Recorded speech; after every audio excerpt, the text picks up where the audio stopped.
dream I know, deep up my feelings for you. Hello viewers, welcome back to this channel. The headlines: Falana told President Tinubu to reject the International Monetary Fund's pressure to increase prices of fuel and electricity. Moving on, after this we have the struggle to secure release for the detained leader of the indigenous people of Biafra, IPOB, Nnamdi have taken a spiritual dimension. But before we comment fully on this news, welcome to ri0us latest, the home of news and politics. Thank you so much for joining us on today's news. If this is your first time of watching, please do also remember to like and subscribe and also share. Don't forget to hit the notification bell to get notified when we drop our video. To all our amazing subscribers, thank you so much for joining us. The chairman, alias on surviving COVID-19 and beyond, Femi Falana's son, has called on President Tinubu to reject the advice of the International Monetary Fund, IMF, to increase the prices of fuel and electricity in Nigeria. Falana made this known in a statement he personally signed and sent to Vanguard, while disclosing a contrast advice given to UK Chancellor Jeremy Hunt against cutting taxes by the International Monetary Fund. Falana warned President Tinubu to flatly reject International Monetary Fund anti-subsidy campaign in Nigeria. He said sometimes in November 2023, the Minister of Power, Adebayo Adelabu, said that President Tinubu stopped the implementation of a hike in electricity tariff, and he insisted that subsidy be paid on power consumed nationwide. Adelabu said that then tariff should have been raised months back, but President Tinubu said until they can achieve regular and incremental power supply, they cannot touch the tariff. The minister also said that, but for political reasons and empathy, they cannot cause additional burden on Nigerians. So they just had to remove the fuel subsidy, and they are talking about the exchange rate skyrocketing, galloping inflation, and so many other things that bring hardship to the people. On January 1st, 2024, the Nigeria Electricity Regulatory Commission equally dismissed the widespread rumors of an increase in electricity.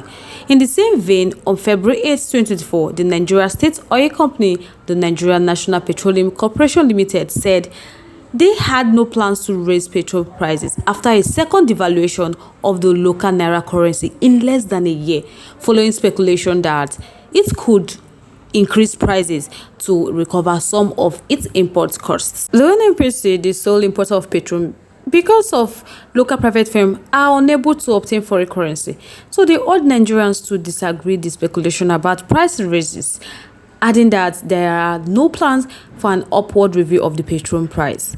However, 3 days ago, the International Monetary Fund directed the President Tinubu administration to remove the pump price of fuel and electricity tariff without any further delay, on the ground that current subsidized rates are thought to be significantly below the actual market prices. By phasing out these subsidies, the government would allow fuel and electricity prices to align more closely with true market value, potentially leading to increased costs of consumers. Barely 24 hours later, the Minister of Power, Mr. Adebayo, said that Nigeria could not continue to subsidize electricity, adding that the nation must begin to move towards a cost-effective tariff model, as the country is currently indebted to the tune of $1.3 trillion to generate companies and $1.3 billion owned gas company. It is doubtful if the neoliberal ideology in government are aware of the fact that on January 30, 2024, the International Monetary Fund warned the UK Chancellor Jeremy Hunt against cutting taxes, arguing that countries need to curb public borrowing and prioritize spending in areas such as health, education, and tackling climate change. It got to some points where the International Monetary Fund chief economics told the Financial Times that the UK focus should be on the path towards a fiscal consolidation, despite expectation that Hunt would cut taxes at his spring, budget. But Hunt should be trying to rebuild fiscal buffer. In the context in which there are important spending needs, we would rather, wish they would not, do this type of tax cuts, and that they would instead focus on both addressing the spending need and on the path towards a fiscal consolidation. He urged President Tinubu administration to plug the cartridge to reject the dangerous directive of the International Monetary Fund to further increase the pump price of PMS and electricity tariff. The international intruder should be questioned for applying different standards to Nigeria and the United Kingdom. Henceforth, the federal government should halt the implementation of the dangerous prescriptions of the International Monetary Fund, including the removal of subsidy and floating of the naira.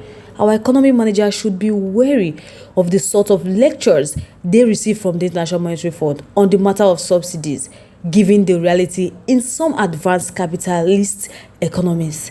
According to London-based news agency, they are saying that the British government said that it had paid almost £40 billion in energy subsidy since they began to help households and businesses cope with the surge in power bills after Russia invasion of Ukraine. So Nigeria should do the same. So guys, let me know your thoughts. Your contributions, opinions are in the comment section. We'd love to hear from you. Moving on to the next one. The struggles to secure release for the detained leaders of the indigenous people of Biafra, IPOB Nnamdi, have taken a spiritual dimension as leaders, elders from Old Eastern region stormed his late parents' graveyard in Umuahia to pray for his release. Serious prayers were offered at the graveside for a favorable outcome at Nnamdi next court hearing on February 26 at the Federal High Court of Abuja. The elders, who were decked in the traditional Igbo attire, popularly known as Isiago Lionhead, took turn to pray for Nnamdi on condition release. They also prayed against forces sabotaging and frustrating efforts towards his release. Addressing the newsmen after the prayer, the national chairman of concerned elders of Old Eastern Region, Chief Innocent Orji, he said that they came to mark the 4th anniversary of the demise of Nnamdi parents, His Royal Highness and Lolo Israel Kanu, who died as a result of shock they received when their palace was invaded by security operatives. He described them as part of heroes and heroines of Biafra, whose sacrifices would ever be appreciated. Chief Orji further said that they came to seek divine intervention because the forces behind Nnamdi continual intervention is not ordinary. He said that Nnamdi is not a terrorist, but a freedom fighter. Contrary to allegation by the federal government, Chief Orji further said that Nnamdi had the full support of the entire people of the Old Eastern region in his agitation for the liberation of the oppressed people of the region. So there is no need for them to continue to detain him because he is not a criminal but a freedom fighter. He only seeks the liberation of his people. They cannot abandon him at any point. So they are all in this struggle together and they are very optimistic. So he should be released to them. The elders also appealed to President Tinubu to order his immediate release to help restore peace and security to the region. Adding to another voice, the leader of the delegation of the elders from Akwa Ibom State, Akoko Egon Umo Isien, said that the struggles for Biafra restoration is never an Igbo affair, but a joint project of the people of the Old Eastern region. He said that injustice against the people by the Nigerian state fuels the renewed agitation for Biafra, that the struggle can no longer be suppressed. So they totally believe in Biafra and what it represents. So Nnamdi should be released because he is the only championing the cause of the oppressed people of the Eastern region. Another elder from Akwa Ibom, Chief Sunday Era, said that the current reality in Nigeria has shown that it might not be possible to restructure the country again. He regretted that those who felt that the country belonged to them refused to hearken to early call for restructuring. According to him, he said, anybody who is sincere, we agree that there are fundamental truths about Nigeria that cannot be perpetually suppressed. Nnamdi is not Nigerians' problem but part of the solution.